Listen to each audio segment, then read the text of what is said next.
வளர்ச்சி அடைந்த பாரதமாக இருக்கும். இதுவே என் கருத்து.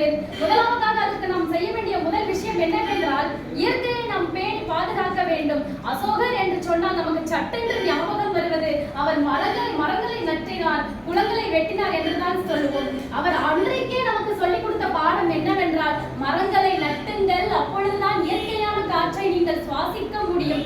ஏனென்றால் டெல்லியில் இப்பொழுது நிலவுவது நச்சு காற்று. நம்ம எத்தனை பேருக்கு தெரியும்? நச்சு காற்று அங்கு நிலவுவதால் காற்றை விலை கொடுத்து வாங்குகிறார்கள். நமக்கு அந்த நிலைமை வர வேண்டாம். எனவே நாம் இன்றைக்கு சென்று வீட்டிற்கு ஒரு மரமாவது நட்டு நமது உலகை வெப்பமயமாதலிருந்து அகற்றி நாம் சுதந்திரமான நச்சற்ற காற்றை சுவாசிப்பதற்கு முயற்சி செய்யுங்கள். இரண்டாவதாக, வள்ளுவர் கூற்றுப்படி நீரின்றி அமையாது உலகு என்று அவர் சொல்லி சென்றார். எத்தனை பேர் வீட்டில் நீரை நன்றாக பயன்படுத்துகிறீர்கள் என்று தெரியவில்லை. இந்தியாவில் உள்ள அனைத்து நதிகளையும் ஒன்றோடு ஒன்று கலப்பதன் மூலம் நமக்கு விவசாயம் செழிக்கும். விவசாயம் செழித்தால் நாடு முன்னேற்ற பாதையில் சீர்கொண்டு போகும்.